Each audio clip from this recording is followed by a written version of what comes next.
kita dengarkan penuturan dari Tuan Guru kita Al-Ustadz Haji Abdul Somad.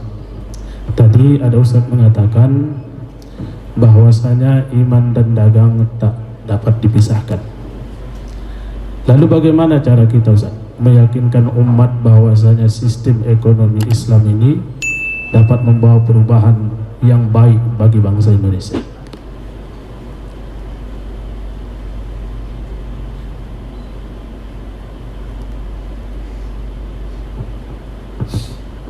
Bank punya uang 100 juta.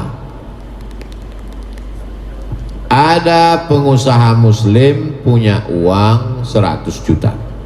Duitnya sama-sama 100. Yang minjam juga sama-sama usahanya ayam, ternak ayam.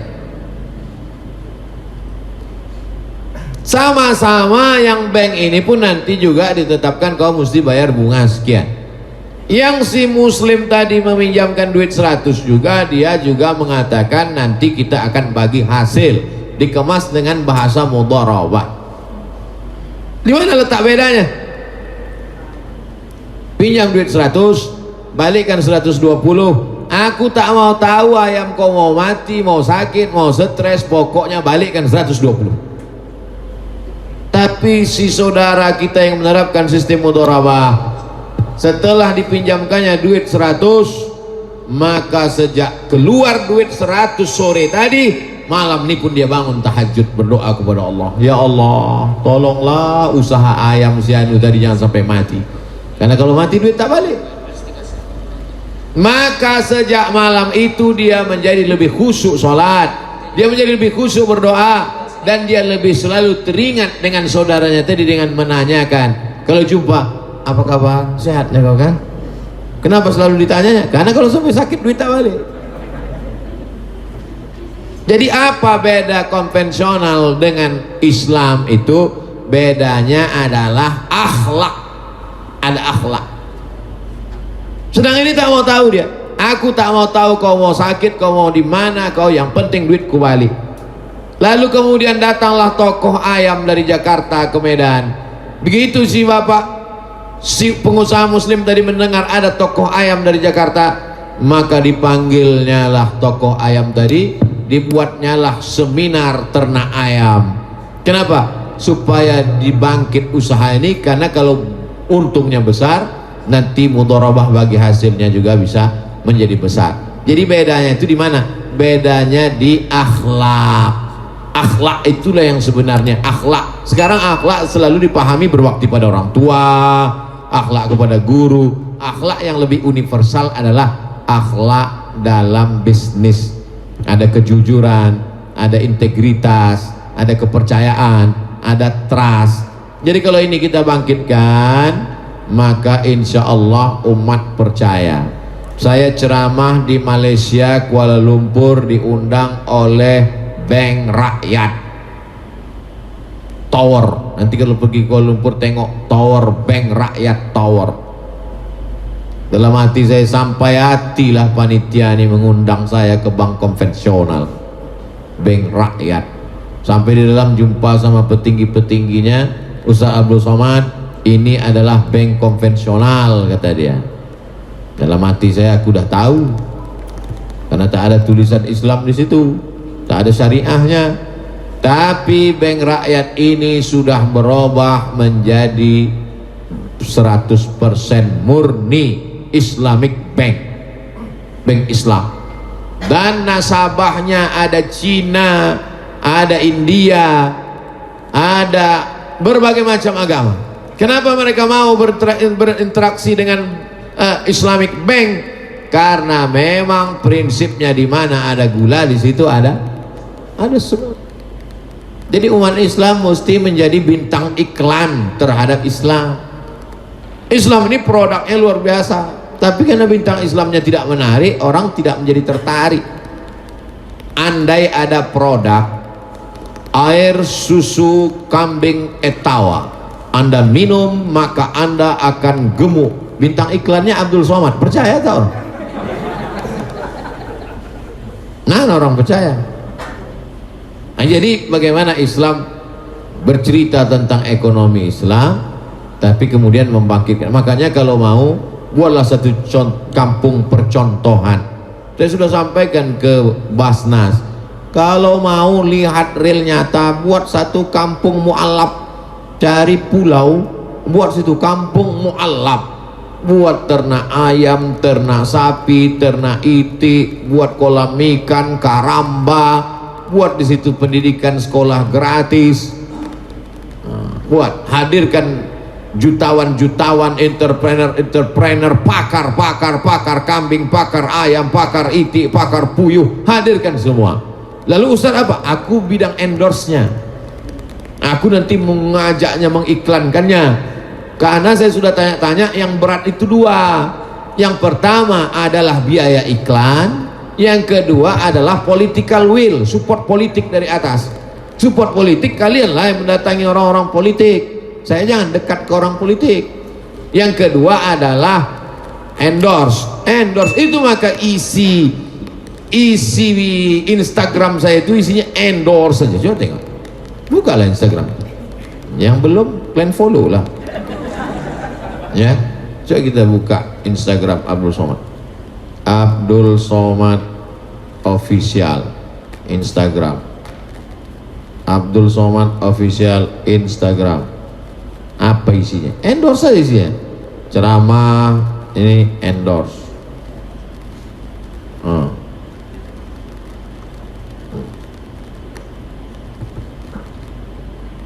Tak ada pula paket.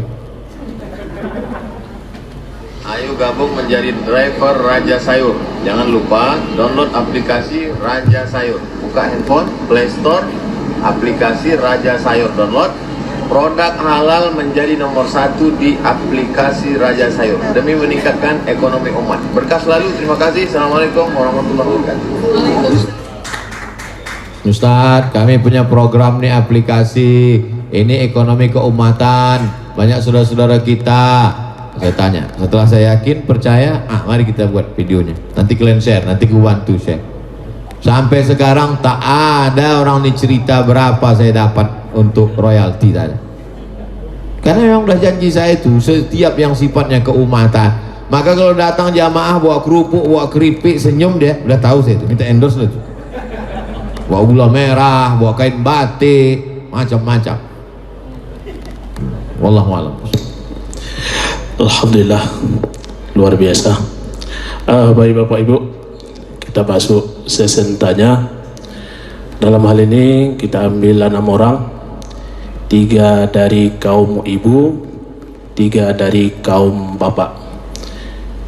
Kami mulai dari sebelah kanan saya. Silahkan tunjuk tangan, sebutkan namanya.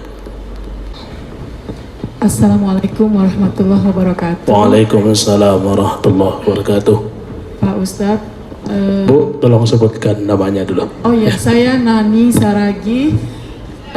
Saya tinggal di Amsterdam.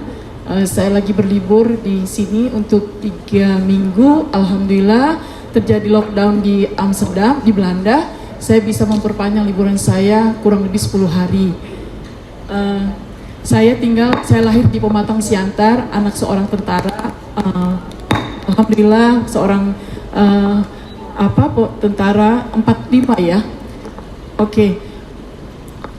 Begini Pak Ustadz, saya bekerja hampir 21 tahun di suatu perusahaan sebagai seorang koordinator.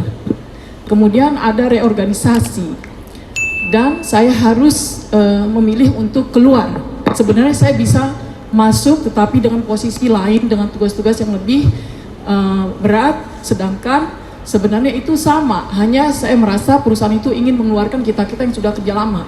Oke. Saya sekarang berpikir, saya ingin pindah ke Indonesia kembali. Tetapi keadaan di Indonesia ini saya kurang nyaman. Karena ya, anyway, saya punya 2 hal. Kalau saya pindah ke Indonesia, saya ingin membantu bisnis keluarga. Insya Allah ilmu yang saya dapat selama saya di Eropa, di Belanda ya khususnya, saya bisa insya Allah sumbangkan kepada keluarga dan kepada sekeliling saya. Tetapi sekali lagi saya Bu, duduk poin aja Bu ya. ya, Kalau bisa. oke, anyway, saya pikir saya ingin berusaha di Belanda juga, di Amsterdam. Saya tinggal dari Amsterdam. Untuk berusaha di Amsterdam, insya Allah saya pikir itu lebih baik untuk ekonomi saya. Tetapi untuk agama anak saya itu lebih baik tinggal di Indonesia. Anak saya 8 tahun. Nah, saya mohon nasihat Pak Ustadz, apakah lebih baik saya tinggal di sana atau saya harus kembali ke sini, di mana kalau di sana ekonomi saya lebih baik, insya Allah saya pikir ya, dan tetapi untuk pendidikan anak saya ya kurang, tetapi mungkin ya pendidikan anak saya itu lebih baik di sini menurut pemikiran saya. Begitu. Terima kasih, dan saya senang sekali alhamdulillah bisa berhadapan dengan Pak Ustadz, dan insya Allah ini adalah bukti kita nanti di surga, di akhirat. Amin ya rabbal alamin. Assalamualaikum warahmatullahi wabarakatuh. Waalaikumsalam. Ini Bu Nani Ustaz dari Amsterdam. Kalau di Medan amplas merendal masuk dalam. Ini rupanya betul-betul orang Belanda Ustaz. Silakan Ustaz. Saudara-saudara saya yang bekerja di negara tidak Islam, dari mulai Amerika, Amsterdam sampai Hong Kong, Taiwan, maka hari ini tidak lagi bisa kita bagi dunia ini menjadi dua seperti dulu. Ada namanya Darussalam, negeri Islam, ada Darul Harb, negeri perang. Madinah, negeri Islam, Makkah, negeri perang. Maka semua orang yang ada di Makkah mesti pindah ke Madinah bersama Nabi Muhammad SAW. Sekarang tidak lagi bisa begitu. Oleh sebab itu, saudara-saudara kami dari Maroko yang bekerja di Belanda, di Jerman, di Prancis, ulama Maroko justru mengirim, tempat saya sekolah itu namanya Darul Hadis. Di Darul Hadis itu alumni-alumninya yang orang Maroko dikirim menjadi ustadz di Portugis, Spanyol, dengan ke Belanda, karena banyak imigran yang datang dari Tunisia, Aljazair, Maroko. Artinya ulama membolehkan orang Maroko tinggal di Eropa. Makanya Eropa itu diprediksi oleh orang Yahudi, namanya Bernard Lewis. Bernard Lewis orang Yahudi mengatakan setelah dia teliti, Eropa itu nanti akan menjadi Islam. Kenapa analisanya begitu? Jerman diisi oleh imigran dari Turki, karena orang Turki paling banyak di Jerman. Inggris akan diisi imigran dari 3 negara, India, Pakistan, Bangladesh. Terbukti prediksi itu, wali kota Inggris Islam India. Lalu kemudian Prancis diisi oleh imigran dari 3 negara, Aljazair, Tunisia, Maroko, sampai hari ini. Jadi ini untuk menghilangkan kegelisahan saudara-saudari yang bekerja di Eropa, di Amerika, boleh hukumnya bekerja di negeri tidak Islam dalam kurung syarat dan ketentuan berlaku. Tetap bisa menjalankan syariat Islam, tidak membuka aurat dan lain-lain sebagainya terkait dengan ajaran Islam. Tapi hukum bekerja. Apa dalilnya? Ali bin Abi Thalib mengambil upah menimba air di rumah orang Yahudi di Madinah. Dilaporkan ke Nabi. Kata Nabi, tak apa-apa, karena sekedar yang dipakai itu jasanya, jasa menimba air, tak ada terkait dengan akidah. Wala anabidu ma'abadtum wala antum ma'abiduna ma'abud lakum dinukum waliyadi. Jadi ibu bekerja, jaga syariat Islam, maka ibu mendapat gaji, gajinya halal. Adapun keraguan tentang pendidikan anak, juga zaman sekarang tidak ada halangan lagi, karena anak bisa dikirim sekolah tahfiz Quran. Di Kudus ada program taman SD hafal 30 juz, taman SD umur 13. Atau masuk ke Ponorogo, di dekat Gontor ada pesantren Muqaddasah, SMP, SMA, tamat hafal Quran. Jadi tak ada halangan. Ibu bisa kunjungi dengan ekonomi baik, bisa setahun datang 2 kali. Maka sesungguhnya ibu berpisah dengan anak, sekolah dia di pondok pesantren, ibu tetap di Belanda, dua-duanya dapat, ekonomi dapat, dan yang paling penting adalah pendidikan anak. Saya dulu terlintas di pikiran saya, 2 orang anak emak saya, dua-duanya laki-laki. Sampailah hati emaknya mengirim saya ke Mesir, sampai 12 jam naik pesawat baru sampai. Sekarang saya baru paham, rupanya dialah yang sayang dengan anaknya. Adapun emak kawan saya yang tak dikasihnya dia pergi, bukan begitu cara sayang pada anak. Biarkan dia terbang sejauh mandang, maka sesungguhnya itu mendidik dia untuk menjadi anak-anak yang mandiri. Anak ibu kirimkan masuk dia tahfiz, SD tahfiz, SMP tahfiz, SMA tahfiz.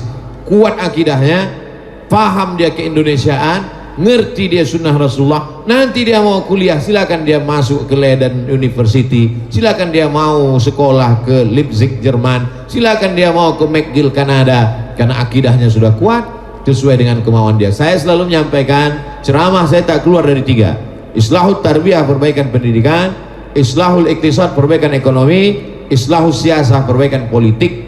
Maka perbaikan pendidikan saya hanya katakan pendidikan agama mesti kuat dari TK Quran, SD Quran, SMP Quran, SMA Quran, basic.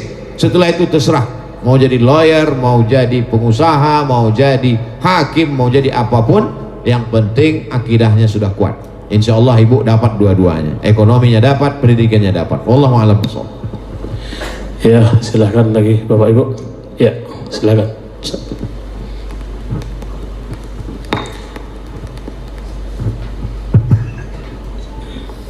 Bismillahirrahmanirrahim. Assalamualaikum warahmatullahi wabarakatuh. Waalaikumsalam. Alhamdulillah, salatu wassalamu ala Rasulillah wa ala alihi wa sahbihi wa mawala. Amma ba'd. Yang sama kita hormati, yang kita muliakan guru kita Al-Ustaz Haji Abdul Somad, kemudian moderator dan para hadirin wa hadirat muliakan Allah. Sedikit Ustaz, Tolong sebutkan namanya Bapak. Ya. Nama saya Bukhari Al-Hafiz. Berkaitan dengan tema peran strategi pengusaha muslim dalam pembangunan ekonomi Islam di Indonesia. Kita tahu hari ini dalam barisan umat Islam yang namanya ekonomi itu agak carut marut, Ustaz. Sehingga ketika Presiden Perancis pun bilang bahwa Islam itu adalah agama yang krisis, termasuk krisis ekonomi. Walaupun kadang ada semangat atau ghairah yang kita lihat dari umat Islam. Contoh kemarin semangat 212, hadir 212 Maret. Cuman tengah jalan mundur. Dalam kesempatan ini kami minta tolong pemaparan dari Ustaz. Apa sebenarnya penyebab mundurnya ekonomi umat yang sudah mulai jalan dan bagaimana solusinya? Yang kedua Ustaz, apa strategi yang ampuh setelah menguatkan iman yang Ustaz sampaikan bagi muslim untuk meningkatkan ekonomi, yang tadi sudah disampaikan juga oleh abang saya, Bang Sapi Effendi, anak Melayu Sergei, saya anak Melayu Asahan Ustaz, dari Tanjung Balai. Mudah-mudahan dari dua hal ini, kenapa saya minta strategi ampuh? Alhamdulillah kami juga punya usaha belacan di Tanjung Balai. Nah, mudah-mudahan ibu-ibu, bapak sekaligus pemuat juga yang mau pesan belacan Tanjung Balai bilang aja kuat. Sekira demikian. Nasrul minallahi wa fathun qarib wa basyiril mu'minin. Assalamualaikum warahmatullahi wabarakatuh. Kalau ada dua orang di tengah laut, kapalnya pecah, menabrak karang, dipukul ombak, ada yang pas gelombang, maka yang selamat itu adalah yang pandai berenang. Maka ajarkanlah anak-anak kita berenang. Pesan sahabat Nabi, alimu auladakum as-sibahah war-rimayah. Ajarkan anakmu as-sibahah, berenang, war-rimayah, memanah. Sebetulnya itu makna dipahami, makna hakiki dan makna majazi, kiasan. Memang betul-betul merenang dan memanah, tapi yang dimaksud berenang adalah siap di air dan memanah siap di darat. Karena kalau di darat kita memang memanah, naik kuda, dan di air kita berenang. Artinya poin yang pertama, bahwa siap memanah, siap merenang itu kalau di bidang ekonomi, ya betul-betul paham ilmu ekonomi. Kalau dia manajemen, memang betul-betul paham tentang manajemen. Supaya apa? Ilmunya ada. Makanya dalam Islam itu diajarkan yarfa'illahu alladzina amanu minkum walladzina utul ilma, ilmunya. Dan semua itu ada ilmunya. tidak bisa dipelajari, tidak bisa tanpa dipelajari. Semua ada ilmunya, ada ilmu agama, ada ilmu politik, ada ilmu ekonomi, ada ilmu budaya, ada ilmu sosial. Nah, maka tidak hanya sekedar semangat yang berapi-api tanpa didasari oleh ilmu. Ilmu tidak dibatasi oleh ruang kelas. Kalau kata orang Minangkabau, alam tak kambang menjadi guru, alam terkembang ini menjadi guru. Maka semangat luar biasa tanpa dibarengi pengetahuan yang sejalan berbanding lurus dengan itu, maka semangat itu turun, ilmunya hilang. Maka ilmunya, nah, saya tidak kaitkan hanya dalam kasus 212, termasuk apapun nanti ke depan, maka ilmu. Yang kedua, memang hari ini kalau tampil terlalu awal, nanti dia menjadi prematur, cepat dipukul. Nah, jadi banyak juga usahawan-usahawan, bisnismen, kawan-kawan, sahabat-sahabat, Ustadz Somad, sekarang kita sudah punya odol, sekarang kita punya sabun, sekarang kita punya sampo. Gimana nih, saya endorse? Jangan dulu Ustaz, ini kita buat, kita gerilya dulu, karena ini kalau langsung besar langsung dipukul dari atas. Nah, ada banyak. Jadi kita lewat pengajian dulu, lewat komunitas kita dulu, kita besar karena takut dipukul di atas. Nah ini, jadi berstrategi itu penting sekarang, karena kalau tidak nanti menjadi prematur, menjadi hancur, layu sebelum berkembang. Nah jadi pertama ilmunya, yang kedua berstrategi, bukan berarti tak ada. Lalu kemudian yang ketiga adalah kajian-kajian ini, cobalah kajian yang bermanfaat untuk keumatan. Jangan lagi dikaji yang mubazir, yang khilafiyah, yang justru. Nah, jadi kajian-kajian, maka saya senang sekali kajian fokus, kajian ekonomi, kajian politik Islam, kajian supaya apa? Supaya setelah itu ada follow up-nya. Setelah ngaji itu apa yang mesti kita buat? Setelah pengajian itu kita bisa buat apa? Karena kalau tidak, dia akan berputar-putar di situ saja, mubazir. Mudah-mudahan ke depan insya Allah lebih baik, tapi jangan katakan tak ada sama sekali. Insya Allah gerakan ini ada, tumbuh, dan Allah meridhoinya insya Allah. Amin. Wallahu a'lam. Baik Bapak Ibu, ada lagi yang mau bertanya? Ya, silakan Pak. Iya, silakan Pak. Berdiri Pak.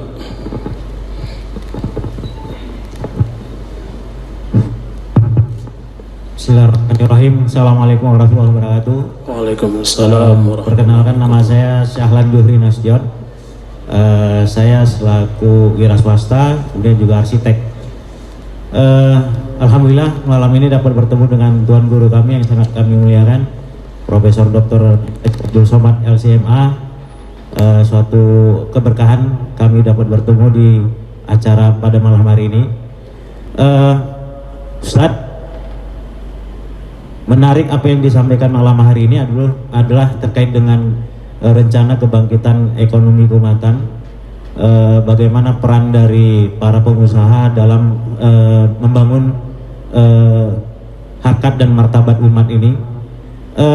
Cuma mungkin di sini saya menyampaikan sesuatu hal yang mungkin perlu kita pikirkan bersama dalam rencana kebangkitan umat ini. Kira-kira apa solusinya kita ini agar dapat saling bersatu dan bersinergi, karena untuk rencana kebangkitan umat ini sebenarnya kita yang perlu sekali dibutuhkan bagi kebangkitan ekonomi Islam ini adalah semacam satu master plan kebangkitan ekonomi umat. Ini bagaimana kira-kira solusinya? Karena tanpa strategi ini, tanpa master plan ini, kita akan saling bekerja atau berjuang itu bahkan tidak tertutup kemungkinan saling melemahkan mungkin. Nah, ini perlu panduan dari tuan-tuan guru kami, mungkin juga para tokoh ini, bagaimana menyatukan roadmap ataupun master plan kebangkitan ekonomi keumatan ini. Kemudian juga kita belum memiliki satu lembaga atau syarikat yang representatif, sebagaimana tadi juga Ustadz ada menyinggung tentang agama kita ini dibawa oleh para ulama yang berprofesi sebagai pedagang atau menyambi sebagai pedagang. Saya kira Indonesia ini juga merdeka akibat dari berkumpulnya para saudagar-saudagar kita yang tergabung dalam syarikat Islam dulu di awal, sehingga kita melek politik dan kita memahami pentingnya untuk bersatu dari sisi ekonomi. Ini bagaimana kita strateginya untuk membangun kembali jaringan perserikatan kita, sehingga rencana master plan kebangkitan ekonomi keumatan itu tadi dapat bisa diwujudkan hingga ke akar rumput. Sekaligus juga kami Ustadz, kebetulan saya juga memang aktivis yang selalu lahir dan besar di remaja masjid ya, tapi bukan remaja masjid yang dalam lembaga formal. Kita memang remaja masjid kampung, dan saya sampai hari ini di usia 44 tahun ini selalu aktif membina remaja masjid, dan kami melihat potensinya remaja masjid ini bisa dijadikan sebagai motor penggerak kebangkitan keumatan, terkhusus dari sisi ekonomi. Jadi bagaimana kita bisa strateginya untuk merubah mindset dari anak-anak kita, remaja-remaja kita menjadi mental-mental wirausaha. Ini saya lihat potensinya sangat besar, dan kami sudah mencoba untuk memulainya dengan gerakan yang namanya Salingkars ya, Satuan Lingkungan yang bersimpul kepada remaja masjid. Mudah-mudahan jika ada resep atau tuntunan dari Ustaz, mungkin bisa kita adopsi nanti ke depan. Mungkin itu saya. Billahi taufiq wal hidayah. Assalamualaikum warahmatullahi wabarakatuh.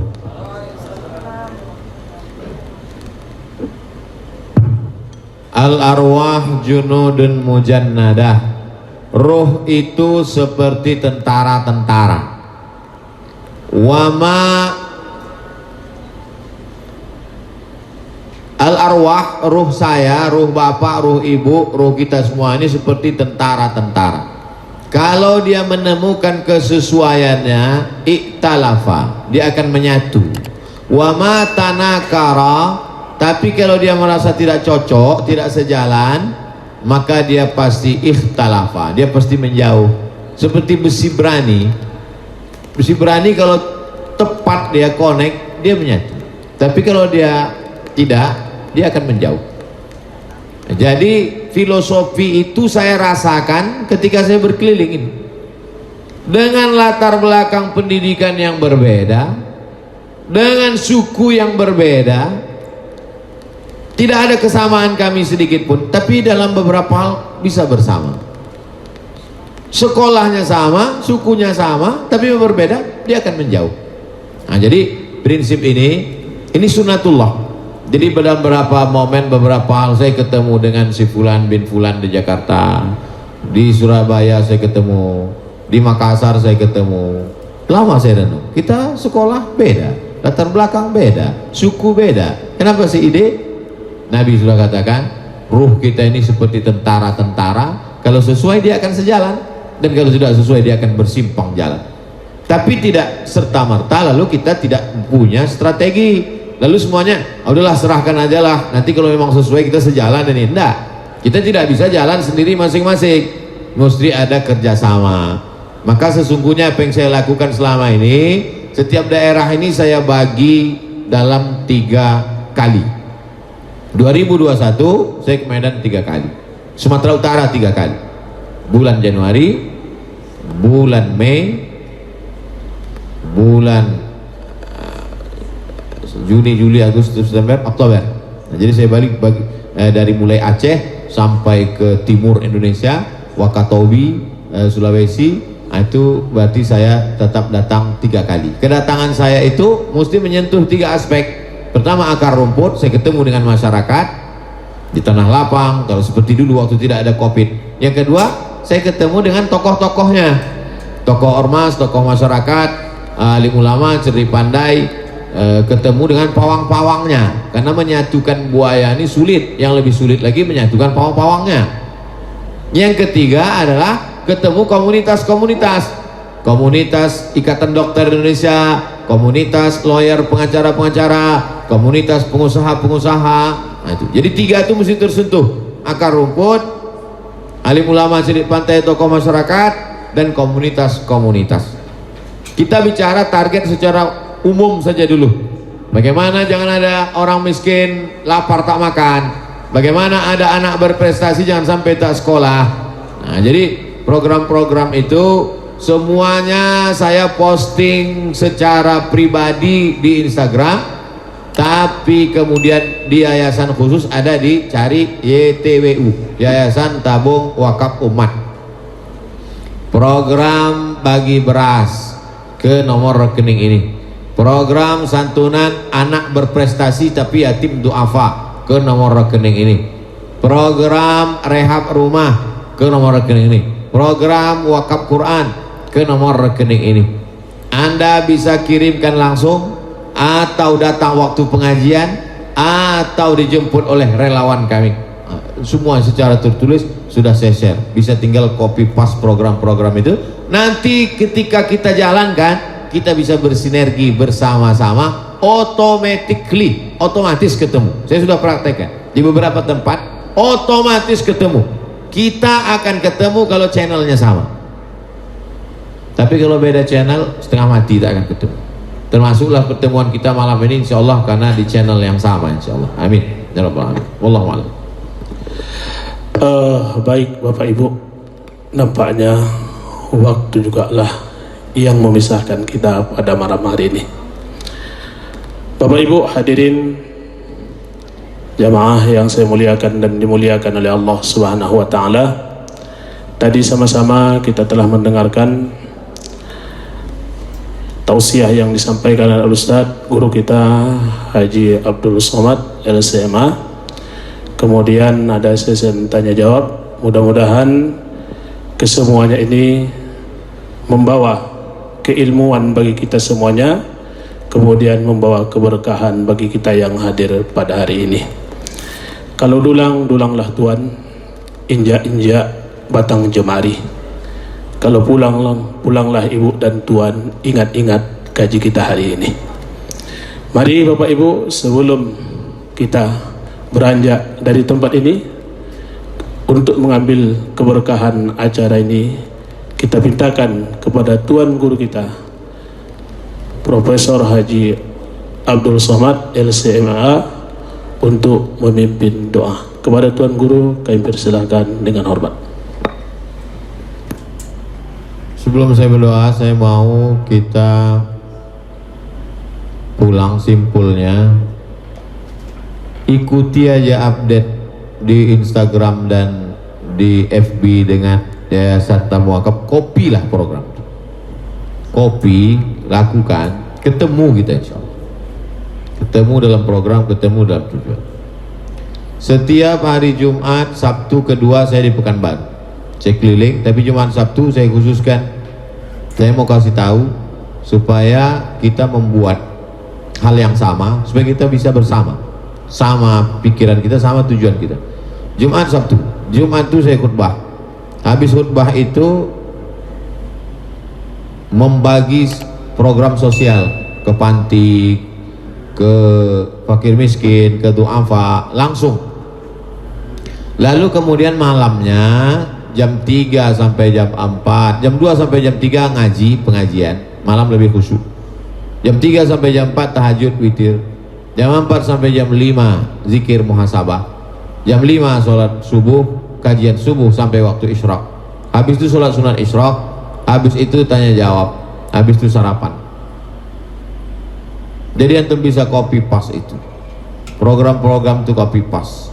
Ada kalanya menangkap ikan besar, jala besar, jaring besar.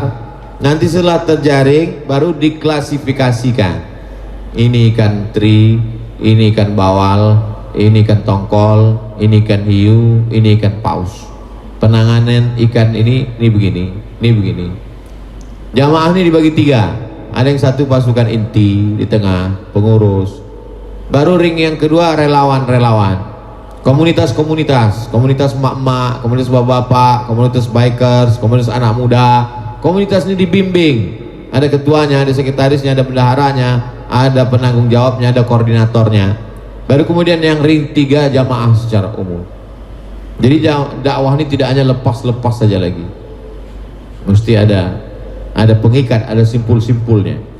Jadi pertemuan kita tidak hanya sekedar pertemuan, tapi ada yang bisa kita ambil, kita bawa program-program sesuai dengan bidang kita masing-masing. ala hadhihi niyyah. Al-Fatihah. A'udzubillahi minasyaitonir rajim. Bismillahirrahmanirrahim. Alhamdulillahirabbil alamin arrahmanir rahim maliki yaumiddin. Iyyaka na'budu wa iyyaka nasta'in ihdinas siratal mustaqim. Shiratal ladzina an'amta 'alaihim ghairil maghdubi 'alaihim waladdallin. Amin.